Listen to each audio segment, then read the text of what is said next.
توکلت علیک یا رب العالمین۔ اے کہ تخلیق بحر و بر کے خدا، مجھ پر بڑا کرم کیا تو نے، میری کٹھیا کے دیپ کی خاطر آندھیوں کو جنم دیا تو نے۔ جو شکر گزار ہیں وہ ہر حال میں شکر گزاری اور انکساری کا دامن ہاتھ سے نہیں جانے دیتے۔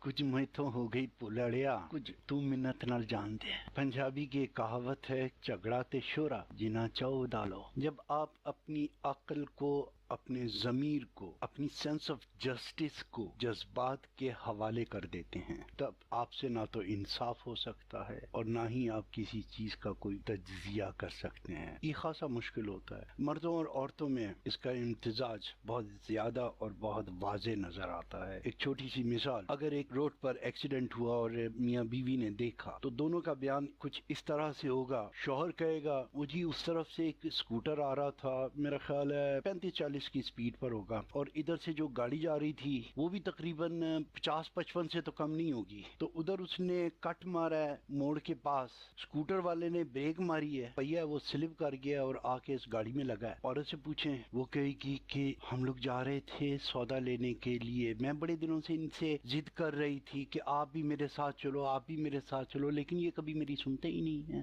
آج اتنی مشکل سے ان کو راضی کر کے میں لائی ہوں، ابھی ہم لوگ یہاں پر پہنچے ہیں تو اتنی زور سے آواز آئی ہے، بڑام کر کے، ہائے میرا دل تو دھک سے رہ گیا، ادھر دیکھا تو خون ہی خون تھا، وہ بیچارہ ایسے تڑپ رہا تھا کہ کیا بتاؤں۔ ایکسیڈنٹ دونوں نے دیکھا تھا۔ اسی طرح سے زندگی کے کچھ معاملات ہوتے ہیں، ہم ان چیزوں پہ بڑی تالیاں بجاتے ہیں۔ پچھلے کچھ دنوں سے میرے دل پہ بڑا بوجھ تھا، پرائیویٹلی اپنے شاگردوں سے تو اس بات کا ذکر کر چکا کئی بار، لیکن اب جب یہ ریکارڈنگ کا سلسلہ شروع ہوا ہے تو سوچ رہا ہوں اس کو بھی تاریخ کا حصہ بناتا جاؤں۔ خبر یہ تھی کہ مریم نامی ہماری ایک بچی جہاز کرش میں شہید ہو گئیں، اللہ انہیں جوار رحمت میں جگہ عطا فرمائے، ان کی شہادت کو، ان کے جذبے کو قبول فرمائے۔ لیکن ساتھ ہی ساتھ میں یہ سوچتا ہوں کہ اللہ تبارک تعالیٰ نے اس بچی کو کیوں اتنی جلدی پردہ دے دیا۔ اس کے بعد پتہ چلا کہ جی 3 اور ہماری قوم کی بیٹیاں جیٹ فائٹر طیارے کے لیے ان کو بھی کم بیک کا لائسنس مل چکا، ان گو ہیڈ۔ خوشی کی انتہا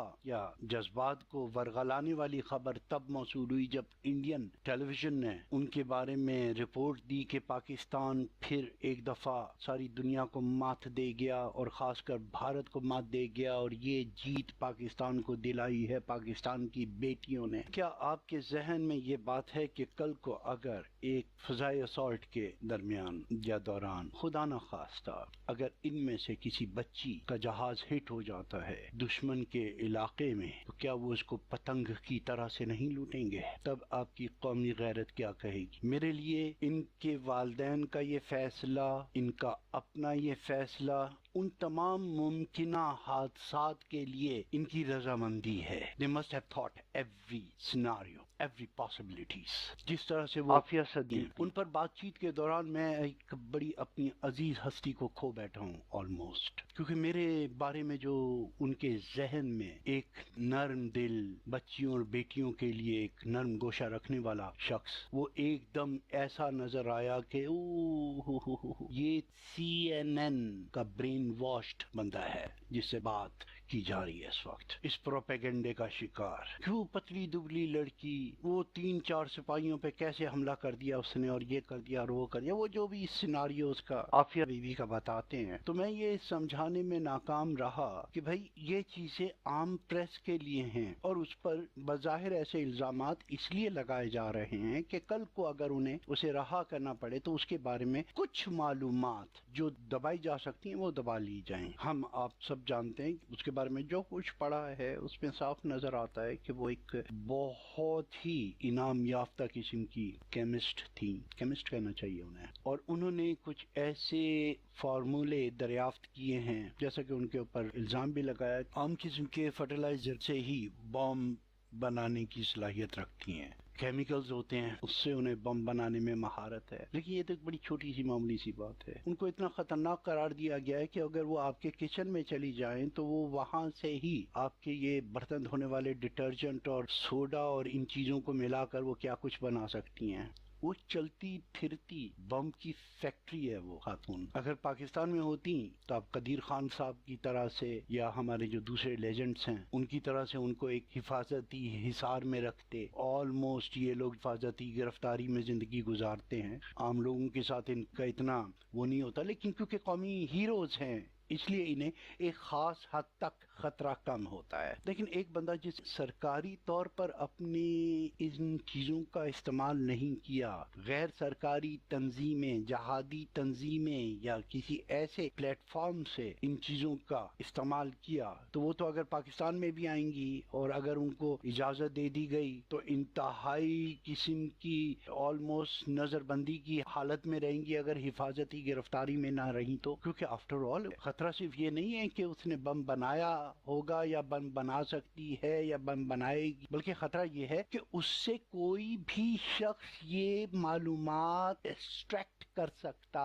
ہے. اور یہ چیز ان لوگوں نے دیکھی ہوگی کہ کتنی آسانی سے اس سے یہ ہم ایکسٹریکٹ کر سکتے ہیں. تو کوئی شخص اس کے گلے پہ چھری رکھ کر یا اس کے بچوں کو اٹھا کر کڈنیپ کر کر یا اس کو کڈنیپ کر کر اس قسم کی معلومات اس سے حاصل کر سکتا ہے جو بہت خطرناک ہو سکتی ہے امن عامہ کے لیے. تو ہماری حکومت، ہمارے سربراہ جو بار بار جا کے ان سے ملے ہیں، اور یہ نہیں ہے کہ ان میں سے کسی نے امریکن حکام سے اس کی بازیابی کے لیے درخواست نہ کی ہو، لیکن آگے سے انہیں اسی قسم کے جواب ملیں کہ ان کے پاس آگے کوئی جواب نہیں ہوتا کہنے کا کہ کیا گارنٹی ہے کہ اس کا اپنا خانسامہ، اس کے گھر میں صفائی کرنے والا ایسے لوگوں میں سے کوئی ایسی چیز کر دے کہ بلیک میل ہو کر انہیں یہ فارمولے دینے پڑ جائیں. خاندان ہے پورا، اس کے بھی پیار کرنے والے ہیں، اس کی بھی محبت کرنے والے ہیں. اب اس کو رکھا ہوا ہے، کب چھوڑیں گے؟ یقیناً تب چھوڑیں گے اس کو بیچاری کو کہ جب تک کہ اس کو اپنا نام یاد رہے گا. They wanted to be sure that she will not remember anything if she has to be released. تو ایسے لوگ جو صرف ایک سٹیپ ابو سیکیورٹی کلیئرنس کی اگر کوئی فائل بھی پڑھ لیتے ہیں تو ان کو گرفتار کر لیا جاتا ہے، کیونکہ یہ آرڈر ہوتا ہے شوٹ ایٹ سائٹ، یا پھر ان کو ایسی جگہ پر جا کے بند کر دیا جاتا ہے کہ پھر ساری زندگی کوئی اور ان سے مل نہ سکے، کیونکہ ان کے پاس سیکیورٹی کلیئرنس نہیں تھی اور یہ معلومات ان تک پہنچ گئی. اب یا تو ان کو جاسوس قرار دے کے پھانسی دے دو یا سزائے موت دے دو یا ہمیشہ ہمیشہ کے لیے کسی کال کوٹری میں بند کر دو. یہ کوئی اتنی انوکھی بات چیت نہیں میں بتا رہا ہوں، یہ سب آپ لوگوں کو معلوم ہے کہ ایسا ہوتا ہے، ایسا ہو رہا ہے اور ایسا ہی ہوتا رہے گا. میں نے اپنی زندگی میں نہ جانے کتنے سیکریٹس بلاگڈ only for your eyes فارموں پہ سائن کیے ہیں، فور تھرو اندے تھول کی حیثیت سے یا مبصر کی حیثیت سے، کہ جو سوالات اس کمرے میں کیے جا رہے ہیں اب اظہار کسی کے سامنے بھی نہیں. نو. اور اس پوائنٹ پر آتے آتے آپ کی کچھ کلیئرنس ہوتی ہے، سیکیورٹی کلیئرنس ہوتی ہے، آپ کے پیچھے بیک گراؤنڈ کو چیک کیا ہوتا ہے، آگے کا چیک کیا ہوتا ہے، پاسبل تھریٹس تک ان کے پاس ہوتے ہیں، کہاں اور کون کون سے ویک پوائنٹس ہیں آپ کے، کہاں پر آپ کے کریک اینڈ بریکنگ پوائنٹس کیا ہیں. دے نو ایوری تھنگ، دین دے الاؤ. اب اگر سسٹم سے باہر کوئی شخص اس ٹائپ کی کوئی چیز کر لے تو یہ اس کی اپنی چوائس تھی. جس طرح سے یہ بچیاں جی ٹی پائلٹ بن رہی ہیں، اسی طرح سے عافیہ بیوی نے چوائس کی کہ انہوں نے اپنے آپ کو جہادی تنظیموں کے ساتھ منسلک کیا. اللہ ان کے ساتھ ان کی نیت کے مطابق معاملہ فرمائے. ہر ایک کو دکھ ہوتا ہے، جیسے میں نے کہا کہ کل کو ان بچوں کے ساتھ کچھ ہو تو دکھ تو ہوگا، لیکن پہلی چیز تو ہمیں یہ یاد رکھنی چاہیے نا کہ it is their own choice. اب یہاں پر مجھے یہ بات یاد دلانی پڑے گی کہ مرد اور عورت ایک جیسے نہیں ہیں. They are not equal. Please do understand. مسلمان کی حیثیت سے آپ مساوی حقوق نہیں، منصفانہ حقوق کے علمبردار ہوتے ہیں، منصفانہ حقوق کے پیروکار ہیں ہم لوگ، مساوی نہیں. عورت اور مرد کے حقوق مساوی نہیں ہو سکتے. کہیں ایک کے ساتھ زیادتی ہوگی تو کہیں دوسرے کے ساتھ زیادتی ہوگی. ہاں، منصفانہ، انصاف کے مطابق، رواج کے مطابق، ٹریڈیشن کے مطابق، جنس کے مطابق جو ان کے رائٹس ہیں ان کو دیے جائیں. اس میں بہت ساری چیزیں ہیں. مساوی بات یہ ہے کہ 2 روٹی ہے، 2 روٹیاں سب کو دی جائیں. اب اس کا پیٹ 1 روٹی میں بھر جاتا ہے، میرا پیٹ 3 روٹیوں میں نہیں بھرتا، لیکن 2 روٹیاں اس کو دی جا رہی ہیں، وہ بعد میں بطخوں کو ڈال رہی ہے. مجھے 2 روٹیاں دی جا رہی ہیں، میں بھوکا مر رہا ہوں. نہیں، یہ اس طرح سے نہیں ہے کہ جی 2 کپڑے تمہیں ملیں گے، 2 کپڑے عورت کو ملیں گے. نہیں، عورت کو زیادہ کپڑے چاہیے بھائی. تو یہاں پر ہم مساوی نہیں، منصفانہ حقوق کی بات کریں گے. جب آپ آپ ایک چیز کے لیے تیار نہیں ہیں تو بلا وجہ بھائی جو تمہاری دوڑ ہی نہیں ہے، اپنی بیٹیوں کو اس قسم کے کمپلیکسز سے بچائیے کہ بیٹا تمہارا مردوں سے کوئی مقابلہ نہیں ہے، تم اپنی آنکھ کھلی ہوئی رکھ کر اپنی آنکھ کے اندر پینسل سے لائنیں مار لیتی ہو، محمد علی ہو یا انوکھی ہو، وہ دارا سنگھ ہو یا رستم زماں بھولو پہلوان، ان میں سے کوئی بھی یہ حرکت نہیں کر سکتے۔ ایک بہت خوبصورت کتاب ہے، وہ ایکچولی تو ہر ایک کو پڑھنی چاہیے، men are from Mars and women are from Venus. بہت خوبصورتی سے اس کے ٹائٹل ہی میں یہ بات ڈسکرائب ہے کہ ہماری سوچ، ہماری فیلنگ، ہماری پسند، ہماری ناپسند ٹوٹلی ڈفرینٹ ہے، اپوزٹ ہے۔ اس لیے ایک عورت کو عورت کی حیثیت سے ترقی کرنی ہے، ایک مرد ڈیزائننگ میں آ جاتا ہے تو ہائی اللہ بن جاتا ہے۔ کیوں بھائی؟ ہم نے اپنی ساری زندگی میں ٹیلر ماسٹر دیکھے ہیں، لیڈیز ٹیلر ماسٹر بھی دیکھے ہیں اور بڑی بڑی بھاری آواز کے ساتھ دیکھے ہیں، لیکن اب یہ اوی اللہ بنے ہوئے ہیں۔ یہ کیا کہ لیڈیز کے ساتھ میں نے وہ کام کرنا ہے نا تو مجھے اسی طرح سے بیہیویئر بھی کرنا پڑے گا نا، softly go back to your trade.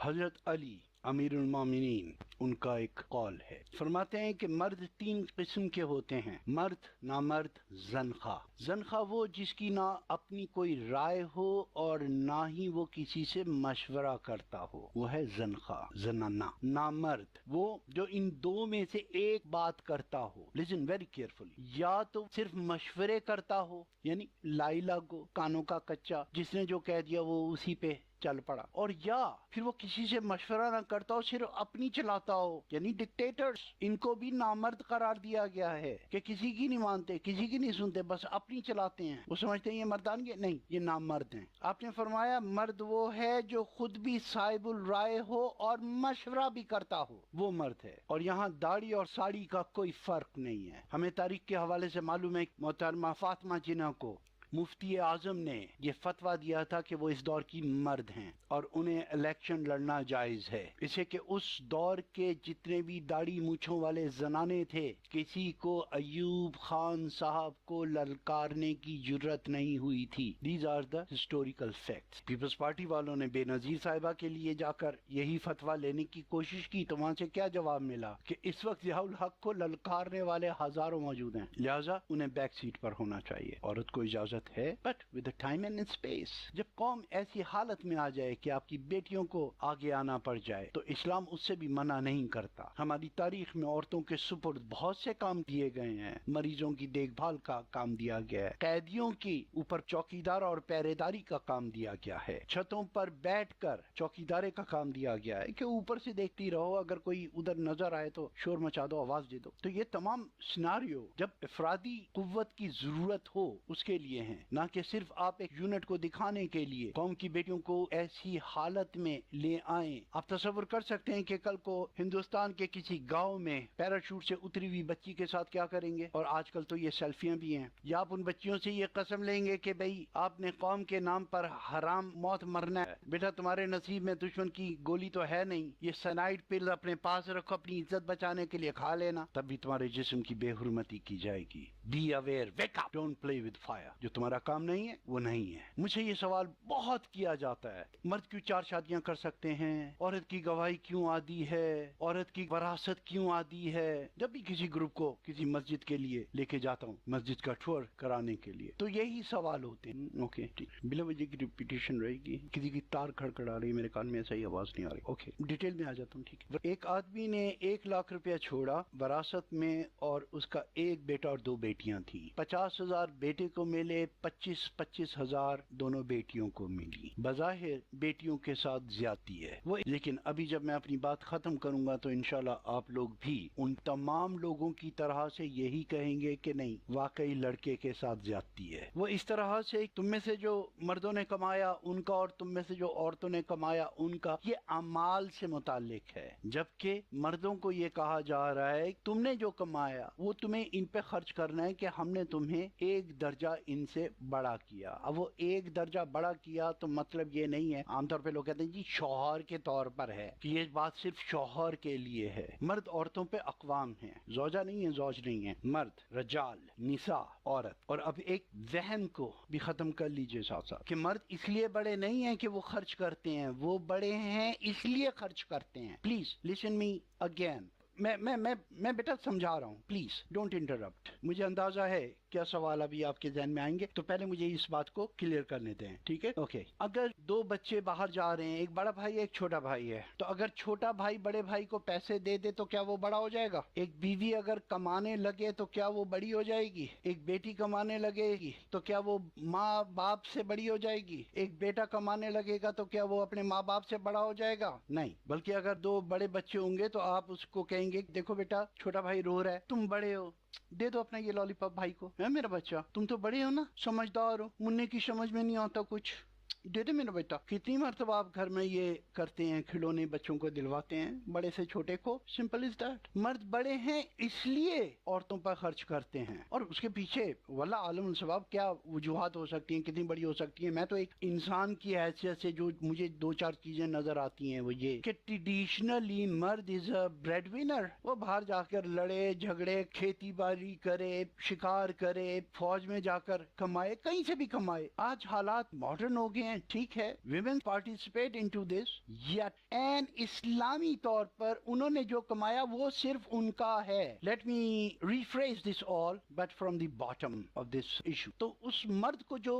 50,000 ملے ہیں روزانہ، گھر کا خرچہ ان 50,000 میں سے ہوگا والد صاحب کے جانے کے بعد. بہنوں کے کپڑا لتا جو ہے وہ اس 50,000 میں سے آئے گا. ان کی تمام ضروریات اس 50,000 میں سے آئیں گی. بھائی یہ کہنے کا مجاز نہیں ہے کہ تیرے پاس بھی تو 25,000 ہے، نہیں. اسی طرح سے جب ان کی شادی ہوگی وہ 50,000 ساتھ لے کے جائیں گی، جبکہ وہ شادی کا خرچہ بھی بھائی کرے گا. اور وہ شادی ہو کے چلی جاتی ہے تو وہاں اس کو ایک اور الو مل جائے گا جو اس کے اوپر سارا خرچہ کرے گا، ہر قسم کا خرچہ کرے گا. اور وہ بھی مجاز نہیں ہوگا اسے کہنے کا کہ بی بی تو بھی تو 25,000 ساتھ لائی ہے. نہیں، this is Islam. Don't ask me whether it is in practice or not. اگر آپ کا مرد نہیں سمجھتا تو اسے قانون تبدیل نہیں کیا جا سکتا. دین سے قربت حاصل کریں تو یہ تمام چیزیں آپ کی سمجھ میں بھی آئیں گی اور آپ کے شوہروں کی سمجھ میں بھی آئیں گی. میرا کام یہاں پر اس قانون کی تشریح یا تفصیل بتانا ہے. I'm not defending it, neither I am opposing it. I have no position in it. آمنا صدقنا. اب دیکھیے اس کو، تو وہ عورت شادی کے بعد بھی، اچھا اب وہ شوہر بھی مر جاتا ہے، اگین بیٹا یہ نہیں کہہ سکتا اماں جی آپ کے پاس 25,000 ہے جو نانا جی کے زمانے سے آپ کے پاس چلا آ رہا ہے، میں تو کاروبار تبھی کروں گا جب آپ وہ پیسہ لگائیں گی. He cannot say that. According to law اسے کمانا ہے کسی بھی طریقے سے اور اپنی ماں کی پرورش کرنی ہے. تو یہ سارے کفیل ہیں عورت کے. اور شوہر کے مرنے کے بعد عورت کو وراثت میں اپنی ولی ہوڈ، ولایت بھی مل جاتی ہے کہ اس کا ولی اس کا باپ تھا، اس کے بعد اس کا ولی اس کا شوہر تھا، اور شوہر کے مرنے کے بعد اب وہ خود اپنی ولی ہے. تو اس کے خاندان کے تمام بزرگ، تمام مرد جو کوئی بھی ہیں وہ اس کے کفیل تو ہو سکتے ہیں، ولی نہیں ہو سکتے. She can decide everything regarding to herself, marry or remarry or whatever. It will be her own decision. اور شادی سے پہلے بھی اس کا ولی اس کے اوپر زبردستی اپنی مرضی نہیں تھوپ سکتا، لیکن اس کے پاس یہ ویٹو رائٹ ہے. اگر یہاں نہیں تو اوکے سٹاپ. نہیں، اگر وہ کہتی ہے میری شادی وہاں کر دو اور وہ منع کر دیتا ہے، she cannot do that. عورت کا نکاح اس بندے سے نہیں ہو سکتا جب تک کہ ولی نہ کہہ دے یس. اس بات کا تو ولی کے پاس ویٹو ہے، لیکن اس بات کا نہیں ہے کہ جس سے میں کہہ رہا ہوں اسے تو زبردستی اسی سے کرنی ہے، یہ نہیں کہہ سکتا جب تک کہ اس لڑکی کی مرضی اس میں شامل نہ ہو اور 3 دفعہ گواہان اس کے منہ سے رضاکارانہ اقرار نہ سن لیں. Again, I'm not talking about practice کہ خالہ جی نے اس کا سر ہلا دیا تھا. No, back to the subject. تو یہ تو رہا وراثت کا معاملہ. سیکنڈ، آدھی گواہی، اور یہ بہت امپورٹنٹ چیز ہے، اس کو سمجھنے کی ضرورت ہے. اگر اس کو سمجھ لیں گے تو آپ کی سمجھ میں آ جائے گا کہ آپ کو پائلٹ بننے کی ضرورت نہیں ہے، آپ کو بس یا ڈبل ڈیکر یا ٹرک چلانے کی ضرورت نہیں ہے، کسی کمپلیکس میں آنے کی ضرورت نہیں ہے. آپ اپنے لیے وہ راہ چنیے جو آپ کی نسوانیت کے ساتھ میل کھائے، آپ کے جسم، آپ کی انٹرنل انوائرمنٹ، ہارمونز وغیرہ کے ساتھ جو کنفلکٹ نہ کریں. مرد کے مقابلے میں عورت کی گواہی، 2 عورتوں کی گواہی ایک مرد کے برابر مانی گئی. لیکن پیرللی آپ نے یہ چیز دیکھی کہ تنہائی میں عورت کا قول افضل ہے، اس کے لیے عورت کو گواہ کی ضرورت نہیں ہے. تنہائی میں عورت کا قول افضل ہے. اگر ایک عورت کسی مرد پر الزام لگاتی ہے تو اس کو وہاں گواہوں کی ضرورت نہیں ہے اکارڈنگ ٹو اسلام. اب مجھے کوئی ایسی مثال مت دیجیے کہ جی وہ ہماری عدالت میں وہ عورت سے پوچھا تھا تو اس کے اوپر حدود آرڈیننس لگا دیا جاتا. میں نے بڑی خبریں سنی ہیں اس ٹائپ کی. جیسے وہ ایک لطیفہ سنایا کرتی تھی ہماری ایک پڑوسن، ایک آدمی نے دودھ دینے والی گائے کو حل میں لگایا ہوا تھا. ایک گورے نے پوچھا اس کی جگہ تم نے بیل کیوں نہیں لگایا ہوا؟ تو اس نے کہا ایکول رائٹس. تو وہ مسئلہ نہیں ہے یہاں. جب آپ برٹش پینل کوڈ کے طور پر ایسی عدالتوں میں جائیں گے تو وہاں پر 2 گواہ اس کی طرف سے بھی مانگے گا اور 2 گواہ اس کی طرف سے بھی مانگے گا. لیکن اسلامی شریعہ میں ایسا نہیں ہے. تنہائی میں عورت کا قول افضل ہے. اگر کسی عورت کے اوپر زنا کا کوئی الزام لگاتا ہے، بہت غور سے سننے والی بات ہے، تو اس کو 4 گواہوں کی ضرورت ہے اور چاروں کے چاروں کو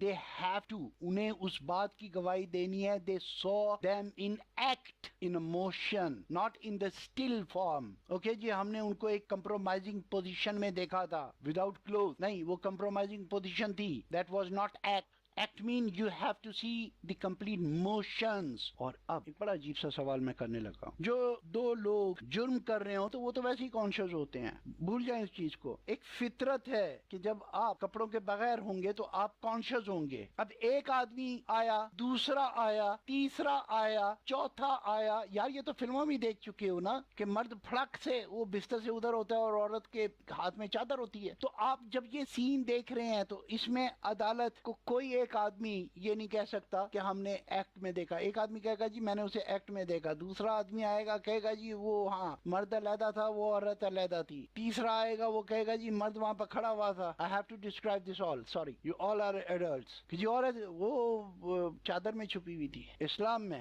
اگر چاروں کے چاروں نے اسے ایکٹ میں نہیں دیکھا اور ایک سی گواہی نہیں تھی تو ان سب کو کینچی کوڑے پڑیں گے. 80 کینچی کوڑے پڑیں گے. 80 کینچی کوڑے. اور کینچی کوڑے کا مطلب کیا ہے؟ ایک ادھر سے اور ایک ادھر سے. جب وہ ایک کراس بنے گا اس کی کمر پر then it will be count 1، یعنی بیسیکلی 160 کوڑے پڑیں گے. اگر ان میں سے کسی ایک کا بھی بیان تھرک گیا، 100% 3 سے نہیں ملا. اب آپ پڑھیں تفسیرات، ان میں سے ہر ایک بزرگ اس بات پر آمادہ نظر آئے گا آپ کو کہ اس کا مطلب یہ ہے کہ عورت کے اوپر تو الزام ثابت ہو ہی نہیں سکتا. اسلام چاہتا ہی نہیں ہے کہ ایک عورت کو عدالتوں میں ذلیل کیا جائے. تنہائی میں عورت کا قول افضل ہے، اور جب اس کے اوپر الزام لگایا جائے تو آپ کو 4 عینی شاہد with all this as I explained that details. تو اس کا مطلب یہ ہے کہ اسلام نہیں چاہتا کہ عورت فوجداری مقدمات میں آئے، عورت عدالتوں میں گھسیٹی جائے. اسی لیے جب کبھی ایسا ہو کہ اس کی عدالت میں اس کی حاضری بہت ضروری ہے، تو جس طرح سے ایک وٹنس پروٹیکشن سسٹم ہوتا ہے، تو 1400 سال پہلے اس کا ایک طریقہ کار یہ بنا دیا گیا کہ 2 عورتیں ہوں گی، ڈیفینیٹ 2 خاندان ہو جائیں گے، کیونکہ ایڈلٹ عورت کی گواہی ہوگی. اور اگر وہ ایڈلٹ ہے تو ہم یہ ایزیوم کر سکتے ہیں کہ دے آر میرڈ، کیونکہ اسلام کا تو طریقہ کار یہ ہے کہ جتنی جلد سے جلد شادی کر دو. تو کسی معاملے میں اگر عورت کو گواہی دینے کی ضرورت پڑ بھی جائے تو وہاں پر کم از کم 2 فیملیز اپنے اپنے گواہ کے پیچھے ڈیفینڈر کے طور پر ہوں گی. واللہ عالم الصواب. اصل ان بہرحال اللہ کو ہے. مجھے تو یہ بات ہی کافی نظر آتی ہے کہ تنہائی میں عورت کا قول افضل ہے. لہٰذا یہاں پر وہ 4 6 8 100 1000 کروڑ مردوں سے زیادہ پاور رکھتی ہے گواہی میں. ابھی آپ کے یہاں ایک اور ڈرامہ چل رہا ہے، میرا جسم میری مرضی. بات سمجھ میں نہیں آ رہی میری. میرا جسم میری مرضی، یہ قانون تو ابھی سویڈن میں بھی نہیں ہے. میرا جسم میری مرضی یعنی مقصد یہ کہ اگر سیکس فری کنٹری ہوتی ہے وہاں پر یہ چیز ہوتی ہے کہ women can say on any step no stop. اس کے بارے میں ایک کوئز ہوتا ہے. وہ کہتے ہیں کہ جی وہ کون سے 2 لفظ ہیں کہ جو مرد بہت نفرت کرتے ہیں، لیکن اگر وہی 2 لفظ ایک ساتھ بولے جائیں تو محبت کرتے ہیں، بہت اچھا لگتا ہے انہیں. اور وہ لفظ ہیں ڈونٹ اینڈ اسٹاپ. دونوں لفظ بہت برے لگتے ہیں. اینی تو جہاں پر یہ سیناریو ہی نہیں آ رہا، آپ اتنے مادر پزر آزاد ہی نہیں ہیں کہ آپ کو اس قانون کی ضرورت ہو میرا جسم میری مرضی. وہ ایک سیکس فری سوسائٹی میں ہے، ایسی پروٹیکٹیو سوسائٹی میں نہیں ہے. Anyway I don't have to say much because it's get very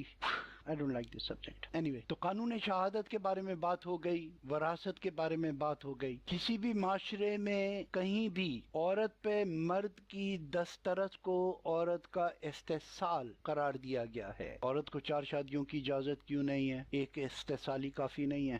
اس سے آگے مجھے شاید کچھ کہنے کی ضرورت بھی نہیں ہوگی، لیکن ہندوستان میں اب بھی یہ روایت موجود ہے، ایسا نہیں ہے کہ کہیں ایسا نہیں ہو رہا، ایسا ہو رہا ہے۔ ہندوستان میں ایک لڑکی جو ہے وہ 4 5 بھائیوں سے شادی کرتی ہے، ان کی ایک روایت ہے، پرمپرا ہے، اور جو اب بھی قائم ہے، اور اس کو آلموسٹ لیگل حیثیت حاصل ہے۔ اب تھوڑا سا جناب امیر کے قول کے مطابق تھوڑی سی اپنی ذات کی وضاحت بھی کرتا چلوں۔ ایک عام تاثر یہ نکل رہا ہے کہ جیسے میں جمہوریت کے خلاف ہوں، ایسا نہیں ہے، لیکن میرا ماننا یہ ہے کہ جمہوریت، ہم یوں کہیں، علم طاقت ہے اور بٹا ہوا علم جمہوریت، یعنی بیعت کرنے کے لیے، ووٹ دینے کے لیے آپ کا صاحب الرائے ہونا ضروری ہے، کیونکہ یہ استصحاب رائے کہلاتا ہے، اور جب آپ صاحب الرائے ہی نہیں ہیں تو آپ کا استصحاب الرائے میں حصہ دینا ان لاجیکل لگتا ہے نا، ایک مضحکہ خیز چیز۔ ایک آدمی کو آپ نے 20-25 لاکھ دے دیے تو وہ آپ کو بھیڑوں بکریوں کی طرح سے گھیر کر پولنگ اسٹیشن پہ لے آیا کہ جی وہ فلانے نو ووٹ دینی، یاد رکھنا، تو یہاں پر بریانی کھاؤ اسٹینڈ کے نیچے اور اس کو جا کے ووٹ دے دینا۔ تو یہ جمہوریت نہیں ہے، جمہوریت ہے استصحاب الرائے، اور یہ صاحب الرائے کے درمیان میں ہو سکتا ہے، اور صاحب الرائے آپ نے دیکھا کون ہے؟ وہ مرد ہیں، اور یہ بات میں پہلے بتا چکا ہوں کہ اس میں داڑھی اور ساڑی کا کوئی ڈفرینس نہیں ہے، کوئی ڈسکرمینیشن نہیں ہے، وہ مرد ہو عام حالات میں داڑھی مونچھوں والا یا ساڑی باندھنے والی کوئی خاتون ہے، جو بھی صاحب الرائے ہیں ان کے درمیان میں جو اتفاق رائے ہوتا ہے اسے جمہوریت کہتے ہیں۔ اسلام میں اسے شورا کہتے ہیں، مشورہ جہاں پر ہوتا ہے، اور یہ لفظ مشہد سے نکلا ہے، مطلب یہ کہ وہ عمل جو شہد کی مکھیاں کرتی ہیں کہ اپنی اپنی جستجو، اپنی اپنی کاوش اور best of their ability and knowledge, اس کے مطابق وہ جا کر کس پھولوں میں سے رس نکالتی ہیں، جمع کرتی ہیں، اور آ کے ایمانداری سے چھتے میں الٹ دیتی ہیں۔ تو اسی طرح سے اس مشہد سے مشورہ نکلا کہ صاحب الرائے افراد جو ہیں وہ اپنا مشورہ اسی طرح سے ضمیر کی آواز پر، وہ ہمارے سینٹ کے چیئرمین والی نہیں، تو جو قوت اللہ تبارک تعالیٰ نے انہیں دی ہے اس سے پناہ مانگتے رہیں کہ آپ اپنے ضمیر کی آواز کے خلاف کچھ نہ کریں۔ تو اپنے ضمیر کی آواز پر آپ جب ووٹ دیں گے، یعنی اپنے سسٹم کو مشورہ دیں گے کہ آپ کے مطابق کون شخص صحیح ہے، تو وہ ہے اصل جمہوریت۔ میں اس جمہوریت کا قائل ہوں۔ میں نے تو اپنے نام کے آگے بھی لکھا ہوا ہے، اگر آپ میرے پروفائل پہ جا کے پڑھیں، اسٹونش ڈیموکریٹ، تو میں ڈیموکریسی کو بالکل بنیاد سے پکڑتا ہوں، اور حضرت علامہ اقبال کے طنز کو بہت سچائی سے، بہت گہرائی سے محسوس کرتا ہوں۔ اس لیے چاہتا یہ ہوں کہ بندے وہ ہوں جو جن کا کچھ وزن بھی ہو۔ اس لیے استصواب الرائے سے پہلے ہمیں اپنے ملک میں صاحب الرائے لوگوں کو جمع کرنا ہے، اور یہی میں ایک اپنی سی کوشش کر رہا ہوں کہ انشاءاللہ آپ لوگوں میں وہ شعور پیدا ہو کہ آپ اس ووٹ کی حرمت کو سمجھ سکیں کہ یہ آخرت کا بوجھ ہے۔ ووٹ دینے پر بھی آپ کی پوچھ گچھ ہوگی کہ کس کو دیا تھا، کیونکہ آپ اس کے اعمال میں حصے دار ہوں گے، اور ووٹ نہ دینے پر بھی آپ سے باس پرس ہوگی کہ آپ خاموش رہ کر تماشائی کیوں بنے رہے۔ تو اس لیے ووٹ اور یہ جمہوریت کا جو پروسیس ہے، یہ ایک انتہائی سنجیدہ امر ہے۔ اس کے لیے آپ کو ووٹر تیار کرنے ہوں گے، یعنی عاشق نہیں، چمچے نہیں، بے غیرت، بد فطرت اور حرام خور سپورٹرز نہیں، جو چند اشتہاروں کی تشہیر کے لیے اپنی اولاد کو حرام کھلا رہے ہیں۔ یہ حرام ہے۔ اور ایک بات یاد رکھیے، انسان کی موجودہ ماڈرن سائنٹیفک تشریح اور تعارف، جہاں اسپیس میں ہم اس سے کاربنائٹس کہتے ہیں، تو زمین پہ ہم کہتے ہیں کہ you are what you eat and what you read. تو انسانوں کی کیٹیگرائزیشن جو ہے وہ اس بات پر ہے کہ آپ کیا کھاتے ہیں اور کیا پڑھتے ہیں۔ Food for belly and food for brain, that what make you what you are. تو اس لیے اپنی اولادوں کو حلال کھلائیے تاکہ آپ کے بیٹے اور بیٹیاں جو کھائیں وہی نکلے۔ انشاءاللہ کبھی میں تفصیل سے جب بچوں کی پرورش سے متعلق اور ازدواجی معاملات سے متعلق لیکچر کو دہراؤں گا تو اس میں کچھ امپورٹنٹ باتیں بھی کروں گا، جس میں ایک بات مجھے بہت کھٹک رہی ہے کہ اس کا ذکر بار بار ہونا چاہیے، اور وہ ہے آزار کی دعا، جس کے بھولنے سے آج ہمارے چاروں طرف شیطانی اولادیں نظر آ رہی ہیں، قبروں میں گھس کر غلط کاری کر رہے ہیں، یا جو انسانوں کا گوشت کھا رہے ہیں یا جو زندہ انسانوں کو جلا رہے ہیں اسلام اور مذہب کے نام پر، خانقاہوں پر اور عبادت گاہوں میں جو بم پھوڑ رہے ہیں، تو ان کو آپ کبھی یہ مت سوچئے کہ یہ اسلام کے فلاں فرقے سے تعلق ہے یا اسلام کے فلاں فرقے سے تعلق ہے. نہیں، اسلام تو بہت دور کی بات ہے، مذاہب تو بہت دور کی بات ہے. آپ کو یہ دیکھنا ہے کہ کیا یہ انسان کے نطفے ہیں یا شیطان کے، اور اس کے لیے یہ دیکھنا ضروری ہے کہ کیا ان کے والدین کو آزار کی دعا آتی تھی کہ اے اللہ اگر تو اس عمل سے ہمیں کوئی اولاد دے تو اس کے اندر شیطان مردود کا ذرا بھی حصہ نہ رکھنا. جنہوں نے ایسا نہیں کہا، شیطان مردود کا اس میں حصہ آیا، اور آج آپ اپنے ارد گرد یہ نطفہ شیطان دیکھ رہے ہیں. پلیز اس کو شیعہ، سنی، حنفی، بریلوی، وہابی سے مت ملائیے. یہ وہ لوگ ہیں جن کے والدین نے دعائے آزار نہیں پڑھی تھی. اللہ ہمیں ہمیشہ حق سچ بولنے کی جرت عطا فرمائے رکھے، ہمیں رزق حلال عطا فرمائے، اور ہمیں یہ توفیق دیے رکھے کہ ہم اپنی اولادوں کو بھی حلال کھلائیں تاکہ ان کے اعمال میں بھی حلال ہی رہے. اللہ پاکستان اور پاکستان کے حامیوں کو اپنے حفظ و امان میں رکھے. فی امان اللہ. اللہ حافظ. پگ ਸੰਭਲ ਸੰਭਲ ਕੇ ਤਰਿਆ ਕਰੋ, ਰਾਵਾਂ 'ਚ ਹੋਰ ਵੀ ਕੋਈ ਵਸਦਾ ਏ, ਮਿੱਧਿਆ ਹੋਇਆ ਸਭ ਕੀ ਹੋਰ ਕਰੇ, ਅੱਖੋਂ ਕਾਨੂੰ ਸਾਨੂੰ ਦੱਸਦਾ ਏ, ਕੰਡੇ ਦੀ ਪਹੁੰਚ ਤਾਂ ਪੈਰ ਤਾਈਂ, ਦੁੱਖ ਮਾਸ 'ਚ ਖੁੱਭ ਕੇ ਦੱਸਦਾ ਏ, ਪੱਥਰਾਂ ਦੇ ਸੰਗ ਮੇਲ ਕੀ ਹੁੰਦਾ, ਪੁਰਨੇ ਵਾਲੇ ਦਾ, ਕੰਡਿਆਂ ਦਾ ਕੀ ਦੋਸ਼, ਦੋਸ਼ ਤਾਂ ਟੁਰਨੇ ਵਾਲੇ ਦਾ. ਵਿੱਚ ਇਸ਼ਕ ਦੇ ਸੋਹਣੀ ਆਪਣੀ ਅਕਲ ਗਵਾਂ ਬੈਠੀ, ਕੱਚਿਆਂ ਕੋਲੋਂ ਪਾਰ ਜਾਣ ਦੀਆਂ ਆਸਾਂ ਲਾ ਬੈਠੀ, ਆਖੇ ਨਹੀਂ ਡੁੱਬਦੀ ਮੈਂ ਤਰ ਕੇ ਆ ਜਾਊਂ, ਕਿਵੇਂ ਕੋਈ ਖੁਸ਼ੀਆਂ ਖੋ ਲਊਗਾ, ਜੇ ਕਿਸਮਤ ਚੰਗੀ ਹੋਈ ਕੱਚਿਓਂ ਪੱਕਾ ਹੋ ਜਾਊਗਾ. ਪਾਣੀ ਅੱਗੇ ਜ਼ੋਰ ਕੀ ਚੱਲਣਾ, ਖੁਰਨੇ ਵਾਲੇ ਦਾ, ਕੰਡਿਆਂ ਦਾ ਕੀ ਦੋਸ਼, ਦੋਸ਼ ਤਾਂ ਟੁਰਨੇ ਵਾਲੇ ਦਾ.